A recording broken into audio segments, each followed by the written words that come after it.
Catherine the Great, the Empress who rewrote Russia's destiny. Part 1, A Princess from Nowhere.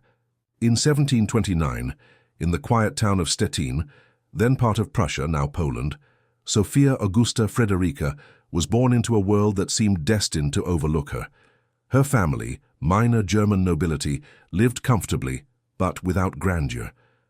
Her father, Prince Christian August of Anhalt-Zerbst, served as a general, and her mother, Princess Johanna Elizabeth of Holstein-Gottorp, had ambitions that far exceeded their modest station. From a young age, Sophia learned that survival in European courts required more than beauty or charm. It required intelligence, adaptability, and the art of silent observation. Sophia's mother was restless, her gaze always fixed on the higher rungs of power. She dreamed of alliances and titles, of marriages that could elevate her family from obscurity to relevance. The young Sophia became a vessel for those dreams, schooled in etiquette, languages, and music. Yet, behind the gentle lessons of a noblewoman's education burned a keen and curious mind. She devoured books far beyond her age, philosophy, politics, and the works of Enlightenment thinkers. Even before she set foot in Russia, Sophia was already preparing herself for a life larger than the one expected of her. Fate would intervene through a web of dynastic politics. Empress Elizabeth of Russia, daughter of Peter the Great, sought a bride for her nephew and heir, Grand Duke Peter of Holstein-Gottorp. He was, by all accounts, awkward, immature, and infatuated with the Prussian king rather than his own country. But he shared one thing with Sophia: German blood. In 1744, a letter arrived inviting Sophia and her mother to the Russian court. It was not a choice, it was a command. The 14-year-old girl left Stettin behind, her heart beating with fear and hope, bound for a land of snow, ceremony, and secrets. When she first saw St. Petersburg, Sophia was awed. The capital shimmered like a dream, a blend of Western ambition and Russian mystique. Yet she quickly learned that beneath the marble facades lay intrigue and danger. The court was ruled by gossip and guarded by spies. Empress Elizabeth, indulgent yet unpredictable, held everyone in her grip. Still, Sophia's intelligence shone. She began studying Russian in secret, walking her chambers at night repeating words to herself until her tongue could shape them properly. By the time she met the Grand Duke, she could speak fluently enough to win favor with the Empress. Her conversion to Orthodoxy sealed her transformation. She abandoned her Lutheran faith, took the name Ekaterina Alexeyevna, and with it, a new identity, Catherine. It was a symbolic rebirth. She had crossed the threshold from German princess to Russian duchess, and though she was still a teenager, her eyes already held the resolve of a woman who understood destiny's call. Part 2. A Loveless Marriage and a Silent Revolution. Catherine's marriage to Peter in 1745 was a spectacle of opulence and despair. The Russian court celebrated with fireworks and feasts, but within the gilded chambers, the union was hollow. Peter, now Grand Duke, was childish and cruel. He spent his days playing with toy soldiers and idolizing Frederick the Great of Prussia, an enemy of Russia. He neglected Catherine, humiliated her in public, and failed to produce an heir for years. But Catherine, determined to survive, learned patience. She concealed her disgust and began cultivating allies quietly, one conversation, one favor, one smile at a time. Books became her sanctuary. She read Montesquieu, Voltaire, and Diderot, absorbing the Enlightenment's call for reason and reform. She dreamed of a Russia enlightened, efficient, and humane, a vision far beyond the imagination of the men around her. When Peter mocked her, she turned the insult into fuel. When courtiers whispered, she smiled and listened. Every humiliation was a lesson in power. Her perseverance paid off. In 1754, she gave birth to a son, Paul. Whose son he truly was became a matter of gossip, but in the eyes of the empire, he was the heir. Catherine's position strengthened, though she knew she was still vulnerable. Elizabeth's health declined, and when the Empress died in 1762, Peter ascended the throne as Peter III of Russia, and within months plunged the nation into chaos. Peter's admiration for Prussia alienated the army. His rash reforms, mocking of orthodoxy, and plans to withdraw from key alliances enraged the nobility. Catherine watched in silence as her husband dismantled everything his aunt had built. Then, in the summer of 1762, she made her move. The coup was bloodless, swift, and meticulously planned. With the support of the Imperial Guard and powerful allies, Catherine declared herself Empress of Russia. Peter was forced to abdicate and died mysteriously soon after, officially of natural causes, though few believed it. At 33, Catherine had risen from a foreign-born duchess to the sovereign ruler of one of the largest empires on earth. The woman once dismissed as a German outsider now held Russia's fate in her hands. Part 3. The Philosopher on the Throne. Catherine the Great ruled with intellect as her weapon. She corresponded with Voltaire and Diderot, absorbing Enlightenment philosophy and adapting it to Russia's vast, unwieldy landscape. She saw herself as both monarch and reformer, a bringer of order and light to a land too long shrouded in ignorance. In 1767, she drafted the Nakaz, or Instruction, a monumental document that laid out her vision for governance. Inspired by Montesquieu and Beccaria, it called for equality under the law, condemnation of torture, and a legal system rooted in reason. The legislative commission she convened to discuss it, however, stalled amid the reality of Russian society: serfdom, corruption, and inertia.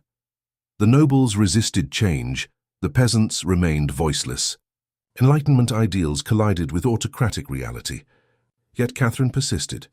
She reformed local governments, modernized education, and encouraged vaccination programs.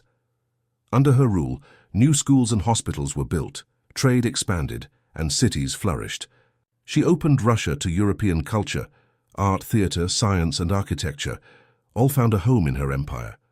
St. Petersburg became a cultural beacon, where French salons mingled with Russian ambition. But there was a shadow beneath the brilliance. The very reforms that elevated the nobility tightened their control over the serfs. The chasm between rich and poor widened, and discontent brewed quietly in the countryside. Catherine's enlightenment was for the few, not the many.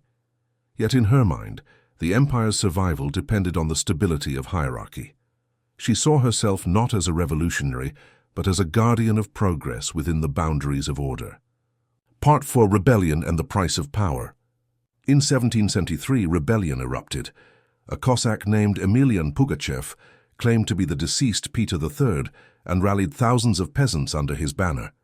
He promised freedom from serfdom, vengeance against the nobility, and divine justice. The uprising swept through the Volga region, burning estates and murdering landlords. It was the largest peasant revolt in Russian history, and it shook Catherine to her core. Her Enlightenment dreams collided with the raw, violent reality of peasant suffering. The rebellion exposed how fragile her control truly was. With ruthless efficiency, she crushed it. Pugachev was captured, paraded through Moscow, and executed. But the Empress learned her lesson. Compassion had limits in the face of survival. In the aftermath, Catherine tightened her grip. She expanded the power of local governors, fortified the nobility's privileges, and sought to centralize authority. Her reforms became more pragmatic than idealistic. The philosopher queen had become the strategist empress. Yet even as she ruled with iron resolve, she continued to correspond with Voltaire, who praised her as the embodiment of enlightened monarchy. "You have surpassed even Peter the Great," he wrote, "for he made men great, and you make men happy." Catherine knew the truth was more complicated, but she accepted the flattery. Every monarch, she once said, must wear a mask, and hers was carved from brilliance and control. Part 5. Empire and Enlightenment Abroad. Catherine's ambitions extended far beyond the palace walls. She saw Russia not merely as a nation, but as a destiny, a rising empire poised to rival Europe's greatest powers. Her reign was not just about reforming laws or polishing culture, it was about reshaping the map of the world. Her first great challenge came with the crumbling Ottoman Empire. For centuries, Russia had looked southward toward the Black Sea, a region locked behind Turkish control. Catherine's generals, most notably Grigory Potemkin, waged war with both ferocity and vision. Between 1768 and 1774, the Russo-Turkish War raged across the steppes, ending in victory for Russia and the Treaty of Küçük Kaynarca. The treaty granted Russia access to the Black Sea. and the right to protect Orthodox Christians in Ottoman lands, a clause that would echo through future centuries of conflict. This triumph was more than territorial. It was symbolic. Russia had stepped onto the European stage as a true imperial power.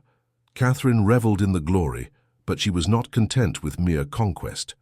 Her dream was to create a Greek project, to reclaim Constantinople, and restore a Christian empire under her descendants. Though the plan never came to fruition, it revealed the scope of her imagination. She was no longer the young German princess seeking approval. She was the architect of Russia's destiny. Meanwhile, in the West, the disintegration of Poland-Lithuania offered new opportunities. Catherine, along with Frederick the Great of Prussia and Maria Theresa of Austria, orchestrated a series of partitions of Poland, 1772, 1793, 1795, that wiped the nation off the map for over a century. To some, it was a ruthless act of imperial opportunism. To Catherine, it was pragmatic statecraft, a safeguard against instability at her borders. The acquisitions expanded Russia's territory and influence deep into Eastern Europe. These triumphs came at a price. War drained the treasury, and the expansion of empire demanded tighter control at home. Yet Catherine managed it all with the poise of a seasoned ruler. Her diplomatic correspondence displayed wit and foresight. She balanced alliances with cunning, earning admiration even among rivals. Voltaire once wrote that, if there were more Catherines in the world, there would be fewer wars. Perhaps he was right, though her peace was built on conquest. Part 6. The Heart of an Empress. Behind the throne, Catherine's personal life pulsed with passion, loneliness, and human complexity. The empress who commanded armies and drafted laws was also a woman who longed for companionship. Her marriage had been a farce, her widowhood a mask of strength. In private, she sought warmth where politics allowed none. Her most famous relationship was with Grigory Potemkin, a man as brilliant as he was unpredictable. Their meeting in the 1770s ignited a partnership that transcended the bounds of love and power. Potemkin, a soldier of vision and charisma, understood Catherine's ambitions as no one else did.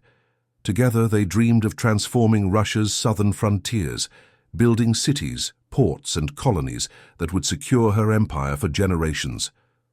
Theirs was a relationship of equals, marked by fiery arguments and profound affection. Though their romantic involvement faded with time, their alliance endured. Potemkin became her most trusted confidant, a man she called her soul's twin. Legend has it that he staged elaborate Potemkin villages, false facades to impress the empress during her tours. But the myth overshadows truth. Potemkin's projects, while sometimes exaggerated, were genuine efforts to modernize and populate the newly conquered territories. Beyond Potemkin, Catherine had other lovers, a series of handsome courtiers who served as companions and symbols of vitality for a ruler in her later years. Her critics sneered, accusing her of decadence. Her supporters saw a woman unafraid to claim agency in a world that denied it to her sex. For Catherine, love was both solace and strategy, a way to surround herself with loyalty in a court that could turn treacherous overnight.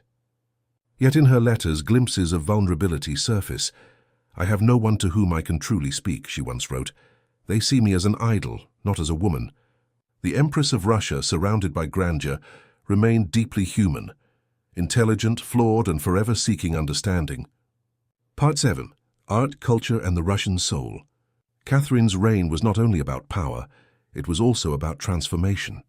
She saw culture as a mirror of greatness, and she intended for Russia's reflection to dazzle the world. Under her patronage, art, literature, and architecture flourished like never before. She founded the Hermitage Museum, initially a private collection of European masterpieces. What began as a gallery of personal taste evolved into one of the world's greatest cultural institutions.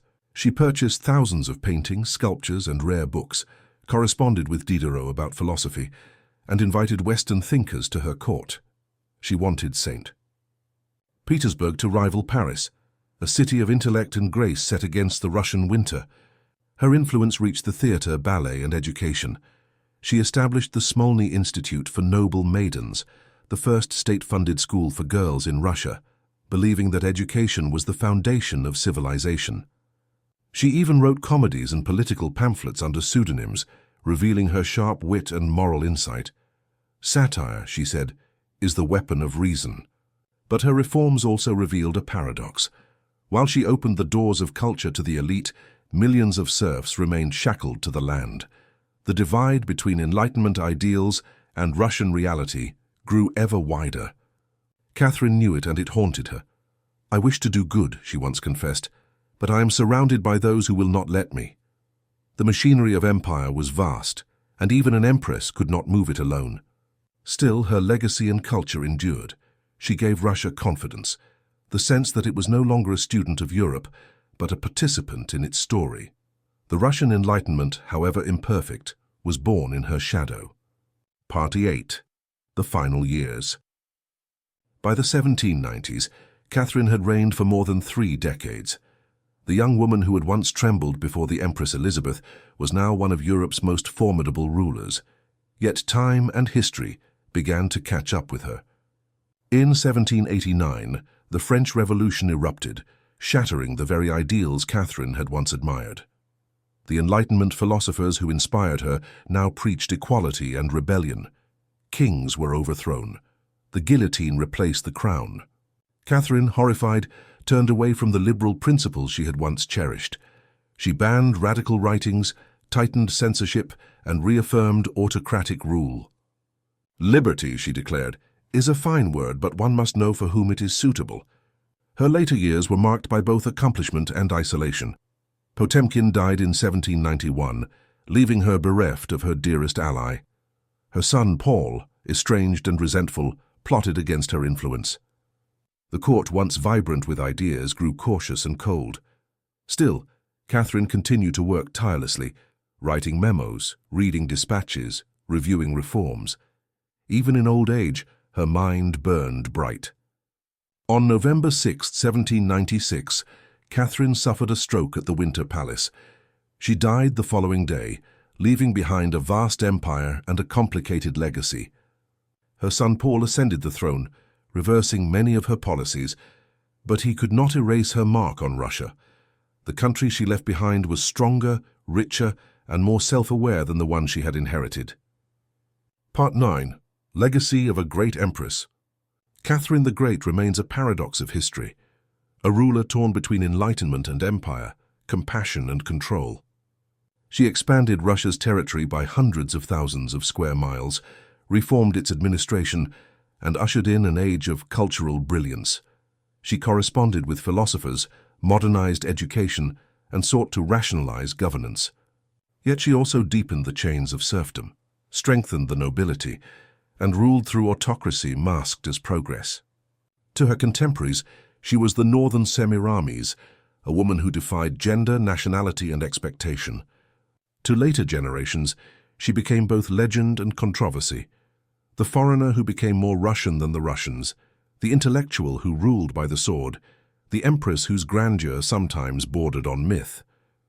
Her true greatness lay not in perfection, but in transformation. She took a medieval empire and set it on the path toward modernity, even if she could not complete the journey. She wielded power with brilliance, charm, and an unyielding sense of purpose. In her, the Enlightenment found its most imperial expression, reason in the service of rule. And in the end, Catherine the Great became what she had always sought to be: unforgettable,